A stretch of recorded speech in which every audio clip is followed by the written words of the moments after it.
नमस्कार दोस्तों, स्वागत है आप सभी का एक और नए वीडियो में। दोस्तों, ध्यान लगाने के बारे में हमने काफी सारी कहानियां सुनी हैं, हमने काफी सारी बातें सुनी हैं, लेकिन उसके बाद भी हम ध्यान नहीं लगा पाते, हम किसी काम में मन नहीं लगा पाते। आखिर ऐसा क्यों होता है और ऐसी क्या वजह है जिस कारण जब भी हम कोई कार्य करना शुरू करते हैं तो हमारा मन भटकने लगता है, हमारे मन में तरह तरह के विचार चलने लगते हैं और हम उस कार्य पर ध्यान ही नहीं लगा पाते। तो अगर आप भी इस समस्या से जूझ रहे हैं तो आज की जो कहानी है ये आपके लिए बहुत ही महत्वपूर्ण होने वाली है। तो इस कहानी को अंत तक जरूर देखिएगा।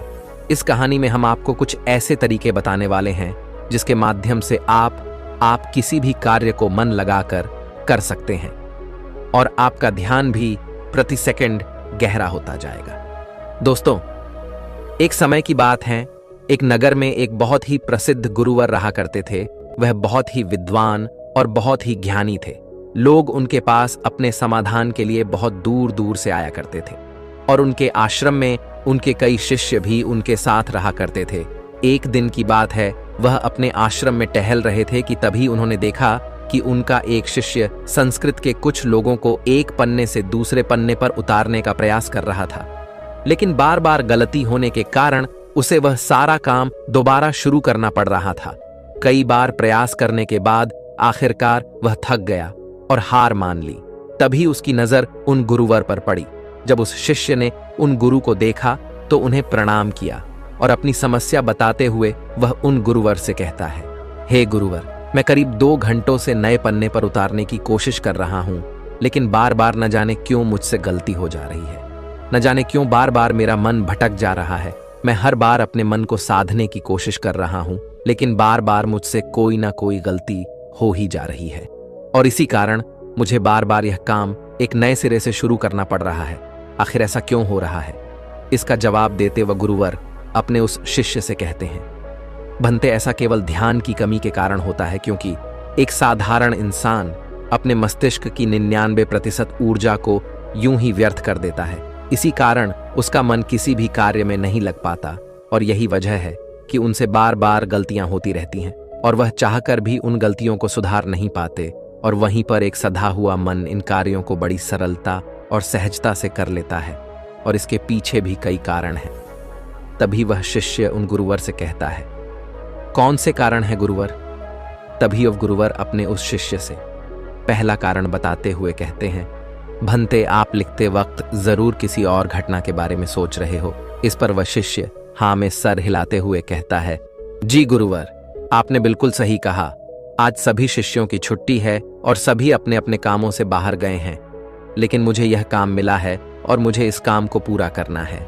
शायद यही कारण है कि मैं ठीक से मन नहीं लगा पा रहा। तभी वह युवा शिष्य उन गुरुवर से कहता है, हे गुरुवर, यदि हमारा मन कहीं ना लगे और हम किसी भी कार्य को सही ढंग से ना कर पाए तो ऐसी स्थिति में हम अपने ध्यान को कैसे बढ़ा सकते हैं? इसका जवाब देते हुए वह गुरुवर अपने उस युवा शिष्य से कहते हैं, भंते, मैं तुम्हें कुछ ऐसे तरीके बताने जा रहा हूं जिन्हें यदि तुम ध्यान में रखोगे तो तुम अवश्य ही अपनी ध्यान शक्ति को बढ़ा पाओगे और तुम किसी भी कार्य में गहराई से मन लगा पाओगे। आगे गुरुवर सबसे पहला तरीका बताते हुए कहते हैं, भंते, जब भी तुम्हारा मन किसी कार्य में ना लगे तो सबसे पहले सांसें लो और गहरी सांसें छोड़ो। ऐसा करीब 5 बार करो और अपने मन को काम और अन्य चीजों से हटाकर केवल सांस पर ले आओ। आगे गुरुवर अगला तरीका बताते हुए कहते हैं, भंते, जब भी तुम कोई कार्य कर रहे हो तो अपनी सारी इंद्रियों को एक काम से जोड़ने का प्रयास करो। जैसे कि अब भी तुम लिखने का प्रयास कर रहे थे तो लिखते वक्त जब तुम कलम अपने हाथों में पकड़ते हो तो उंगलियों के बीच में उस कलम का स्पर्श महसूस करो। अपनी आंखों से शब्दों को बनते हुए देखो और लिखते समय कलम और कागज के घर्षण से जो आवाज उत्पन्न हो रही है उस पर ध्यान केंद्रित करो। उसे ध्यान से सुनो या फिर तुम लिखते समय शब्दों का उच्चारण अपने मन के भीतर गूंजता हुआ महसूस करो। और अब अपनी नाक से उस स्याही की गंध को महसूस करो। इससे तुम्हारी सारी इंद्रियां एकजुट हो जाएंगी और एक ही काम से जुड़ जाएंगी। आगे वह गुरुवर कहते हैं, अपने काम के साथ एकजुट हो जाओ, उससे जुड़ जाओ और अपनी इंद्रियों को अपने काम के साथ जोड़ने के बाद तुम्हारा ध्यान अत्यधिक गहरा हो जाएगा। इसका अर्थ यह हुआ कि तुम काम के साथ एक हो चुके हो, यानी कि तुम काम में पूरी तरह से खो चुके हो। और जब तुम इस प्रकार कोई भी कार्य करोगे तो तुम्हें समय का पता भी नहीं चलेगा और तुम्हारे कार्य में कोई भी गलती भी नहीं होगी। लेकिन मेरी एक बात और याद रखना, यदि बीच बीच में तुम्हारा मन भटकने लगे, तुम्हारे मन में तरह तरह के विचार उठने लगे और तुम्हारा मन यहां वहां भागने लगे, तो डरना मत। तुम दोबारा से निश्चय करना और दोबारा से ध्यान लगाने का प्रयास करना। देखते ही देखते तुम इस अभ्यास में निपुण हो जाओगे और तुम्हारा ध्यान अत्यधिक गहरा होता चला जाएगा। उस शिष्य ने उन गुरुवर की सारी बातें ध्यानपूर्वक सुनी और उसके बाद उसने ऐसा ही किया। और देखते ही देखते वह अपने कार्य में इतना खो गया कि जहां जहां वह गलतियां कर रहा था वहां पर अब उससे कोई भी गलतियां नहीं हो रही थीं। और तो और उसने अपना सारा कार्य एक बार में ही पूरा कर लिया। और ऐसा इसलिए हो पाया क्योंकि हमारा सारा ध्यान हमारी इंद्रियों में बटा होता है और इसलिए हमें अपनी इंद्रियों को एक कार्य पर लगाना बहुत आवश्यक है। क्योंकि यदि हमारा ध्यान इन इंद्रियों में बटा रहेगा तो हमारा मन भटकता रहेगा। जहां जहां भी हमारी इंद्रियां भागी वहां वहां हमारा मन भी भागेगा। लेकिन वहीं पर यदि आपने अपनी सारी इंद्रियों को केवल एक ही कार्य पर लगा दिया तो आपका मन भटकना बंद हो जाएगा और इस समय आप बहुत ही अत्यधिक गहरे ध्यान में पहुंच जाएंगे। किंतु साधारण मन इसे ज्यादा देर तक साध नहीं सकता, लेकिन इस प्रकार बार बार और निरंतर अभ्यास करने से मन ध्यान को साधना सीख जाता है और आपका ध्यान अत्यधिक गहरा होने लगता है और आपको उस कार्य में रुचि भी आने लगती है। और जब भी आप उस कार्य में पूरी तरह से खो जाते हैं तो आपको समय का भी पता नहीं लगता और आपका कार्य भी अच्छी तरह से और सफलतापूर्वक हो जाता है। वह गुरुवर अपने शिष्य को यह सारी बातें बताकर ध्यान में लीन हो गए। लेकिन तभी वहां पर एक युवक आया और उस युवक ने उन गुरुवर को प्रणाम किया। तभी उन गुरुवर ने अपनी आंखें खोली और इस पर वह युवक कहता है, हे गुरुवर, मैं आपके पास बहुत दूर से आया हूं। मैंने आपके बारे में तरह तरह की बातें सुनी हैं। मैंने सुना है कि आप सभी की समस्याओं का समाधान करते हैं। मेरी भी एक समस्या है, कृपया करके मेरा मार्गदर्शन करें। इस पर वह गुरुवर उस युवक से कहते हैं, बोलो, आखिर तुम्हारी क्या समस्या है? वह युवक अपनी समस्या बताते हुए उन गुरु से कहता है, हे गुरुवर, मैं बहुत लंबे समय से तैयारी कर रहा हूं। मैंने कई तरह के सरकारी परीक्षाएं भी दी हैं, लेकिन मैं किसी में भी उत्तीर्ण नहीं हो पाया। मुझे यह पता ही नहीं चल पा रहा कि आखिर मुझसे गलती कहां हो रही है, आखिर मुझ में क्या कमी है। उस युवक का यह प्रश्न सुनकर वह गुरुवर मुस्कुराने लगे और उस युवक से कहते हैं, भंते, क्या तुम सच में अपनी परीक्षा में सफल होना चाहते हो? इसका जवाब देते हुए वह युवक कहता है, हां गुरुवर, मैं अपनी परीक्षा में सफल होना चाहता हूं, इसीलिए तो मैं आपके पास आया हूं। कृपया करके मेरा मार्गदर्शन करें। तभी वह गुरुवर अपने स्थान से उठे और उस युवक का हाथ पकड़कर के एक कुएं पर ले गए। कुएं के पास पहुंचकर उन गुरुवर ने उस युवक के हाथ में एक घड़ा थमा दिया और उस युवक से कहा, इस घड़े में पानी भरकर वापस आश्रम में ले आओ। इतना कहकर वह गुरुवर वापस आश्रम लौट गए। लेकिन वह युवक वहीं खड़ा खड़ा यह सोच रहा था, भला इस घड़े में पानी भरने से मुझे मेरे प्रश्न का उत्तर कैसे मिलेगा? आखिर मुझे यह कैसे पता चलेगा कि मैं परीक्षा में कैसे पास हो सकता हूं? लेकिन उस युवक के पास और कोई विकल्प भी नहीं था, इसलिए जैसा कि उसे उन गुरुवर ने कहा था, कुएं से पानी खींचा और मटके में पानी भर लिया। लेकिन यह क्या, मटके में तो कई सारे बारीक छेद है जिनसे पानी धीरे धीरे रिस रहा है। वह युवक मन ही मन यह सोचने लगा, इस घड़े में तो छेद है, मैं इसे आश्रम में कैसे ले जाऊंगा? तभी उसने सोचा, यह छेद तो बहुत छोटे हैं, यदि मैं इसे जल्दी जल्दी ले जाऊं तो मैं आश्रम तक जल्दी पहुंच जाऊंगा और इसमें से पानी भी ज्यादा नहीं गिरेगा। यह सोचकर उस युवक ने वह घड़ा उठाया और दौड़ता हुआ वह जल्दी जल्दी उन गुरुवर के पास पहुंचा। लेकिन जब तक वह वहां आश्रम पहुंचता वह पूरी तरह से भीग चुका था और मटके में पानी केवल नाम मात्र के लिए ही बचा था। इसे देखकर वह गुरुवर मुस्कुराने लगे और उस युवक से कहते हैं, मन का भटकाव बहुत बड़ी बीमारी है और तुम्हारे साथ भी यही हो रहा है। तुम्हारे मन में विभिन्न प्रकार के विचार हैं, अर्थात तुम एक समय में कई सारे विचार सोच रहे हो, जिस कारण लगातार तुम्हारी मानसिक ऊर्जा व्यर्थ हो रही है और इसीलिए मेहनत करते हुए भी तुम कोई परिणाम प्राप्त नहीं कर पा रहे हो, जैसा कि उस मटके में कई सारे बारीक छेद थे और तुमने सोचा कि तुम उसे लेकर जल्दी जल्द आश्रम पहुंच जाओगे, जो तुम्हारा लक्ष्य था। लेकिन तुमने देखा कि वह सारा पानी धीरे धीरे करके उस मटके से गिरता चला गया और अंत तक इस मटके में केवल नाम मात्र पानी ही बचा है। इसलिए अपने मन को भटकने से रोको, क्योंकि ध्यान के बिना कोई भी कार्य पूरा नहीं किया जा सकता है। इस पर कुछ लोग जरूर कहेंगे कि कुछ काम केवल शारीरिक शक्ति से ही होते हैं, लेकिन याद रखें कि शरीर भी मन के आदेश पर ही चलता है, इसलिए सारे कार्य मानसिक शक्ति से ही संभव हो पाते हैं।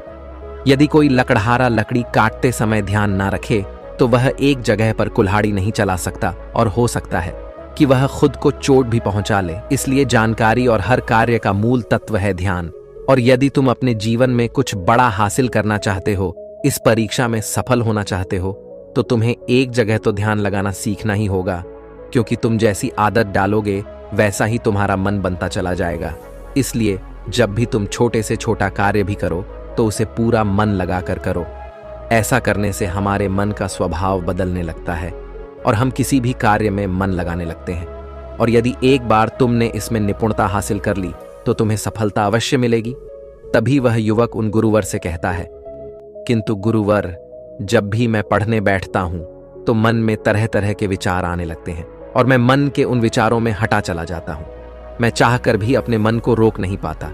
ऐसी स्थिति में मैं मन के उन विचारों को कैसे छोड़ सकता हूं? इस पर वह गुरुवर मुस्कुराते हुए उस युवक के हाथों में गिलास थमा है और उस गिलास में लबालब पानी भर देते हैं और उस युवक से कहते हैं, यह गिलास जो तुम्हारे हाथ में है, इस गिलास में से एक भी बूंद पानी नीचे नहीं गिरना चाहिए, इसे पकड़ कर रखो। इस पर वह युवक कहता है, लेकिन कब तक? इसके जवाब में वह गुरुवर उस युवक से कहते हैं, जब तक यह गिलास मैं तुम्हें नीचे रखने के लिए ना कहूं। उस युवक ने उन गुरुवर की बात मान ली और तत्परता के साथ गिलास लेकर वह खड़ा हो गया। आखिर में उसे भी तो अपनी योग्यता उन गुरुवर को साबित करनी थी। शुरू में सब कुछ ठीक चल रहा था, लेकिन कुछ ही देर बाद उसके मन में तरह तरह के विचार उठने लगे और यह सोचने लगा, आखिर यह सब करने से भला क्या होगा? मैं चाहे कितनी भी कोशिश कर लूं, लेकिन मेरा मन मेरे बस में नहीं आने वाला। मैं उस पर नियंत्रण नहीं साध सकता। मैं कभी नहीं बदल पाऊंगा। ये सोचकर वह लड़का मन ही मन असहज होने लगा। वह लगातार कोशिश करता रहा, लेकिन अब उसके शरीर के हिलने से बार बार पानी गिलास से नीचे गिर रहा था और जमीन पर फैल रहा था। ये देख वह गुरुवर उस युवक से कहते हैं, बेटा, जब तक तुम्हारा मन शांत था तब तक पानी की एक बूंद भी गिलास से नीचे नहीं गिरी, लेकिन जैसे ही तुम्हारे मन में तरह तरह के विचार उठने लगे, तुम्हारा शरीर भी वैसी ही प्रतिक्रिया देने लगा और तुम्हारे शरीर की प्रतिक्रिया देने के कारण गिलास से पानी नीचे गिरने लगा और जमीन पर फैलने लगा।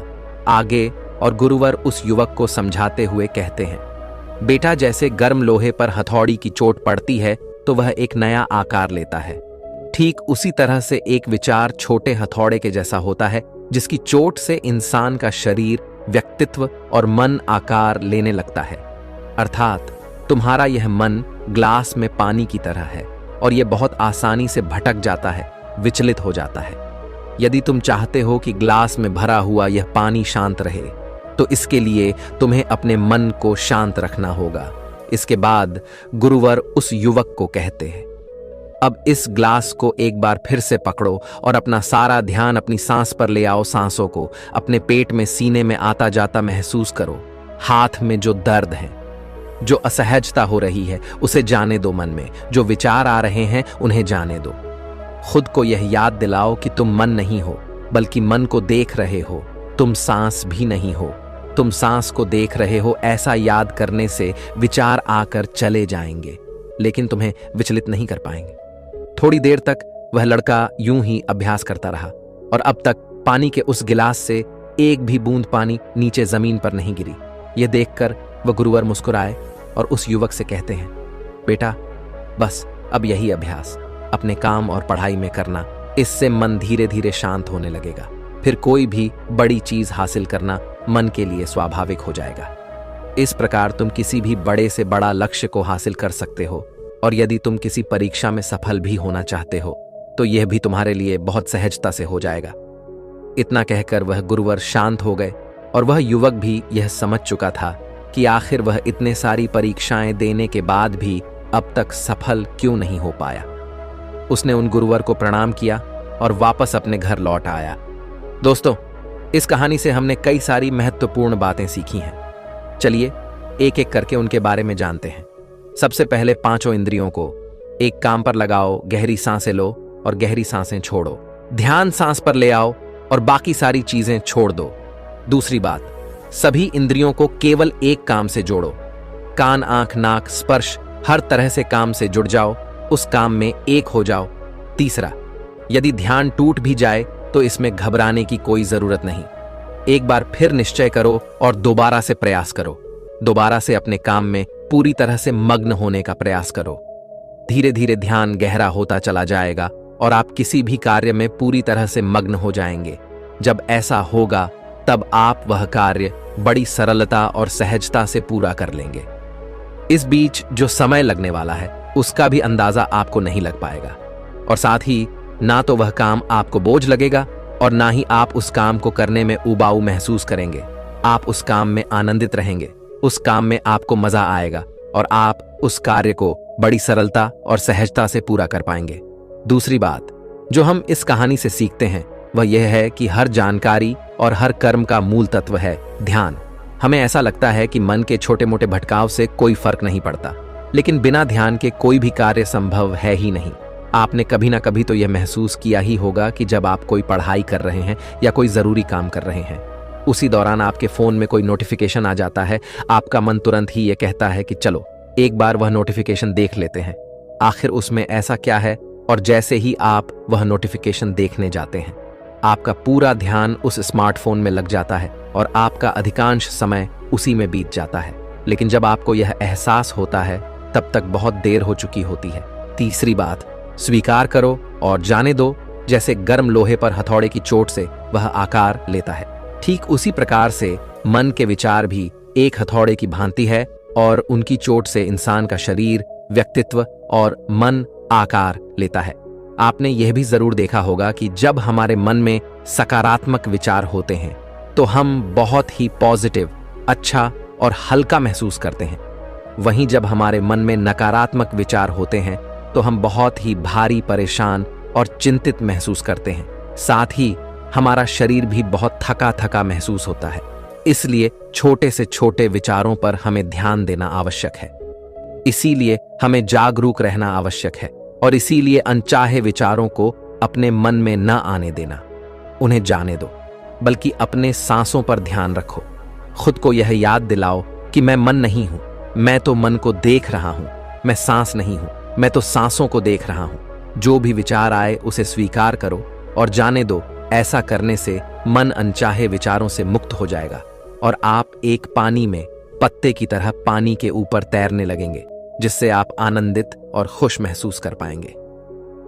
आपका शरीर हमेशा तंदुरुस्त और स्फूर्ति महसूस कर पाएगा और ना ही आपका मस्तिष्क किसी भी प्रकार के तनाव और चिंता में डूब पाएगा। इस प्रकार आप सही निर्णय भी ले पाएंगे और आपका ध्यान भी गहरा होता चला जाएगा। देखते ही देखते आप हर काम में मन भी लगा पाएंगे और आप हर किसी कार्य में सफलता हासिल कर पाएंगे। जैसा भी आप चाहेंगे आप वैसा कर पाएंगे। दोस्तों, आपने आज के इस वीडियो से क्या सीखा वह मुझे आप कमेंट में बता सकते हैं। इसी के साथ में उम्मीद है कि आपको आज की वीडियो पसंद आई होगी, तो इस वीडियो को उस इंसान को शेयर करें जिससे यह कहानी सुनने की जरूरत है और उसी के ठीक बाद चैनल को सब्सक्राइब करें। तो चलिए फिर मिलते हैं ऐसी एक और नई वीडियो में एक नए मैसेज के साथ। तब तक के लिए अपना ख्याल रखें। धन्यवाद और नमो बुद्धाय।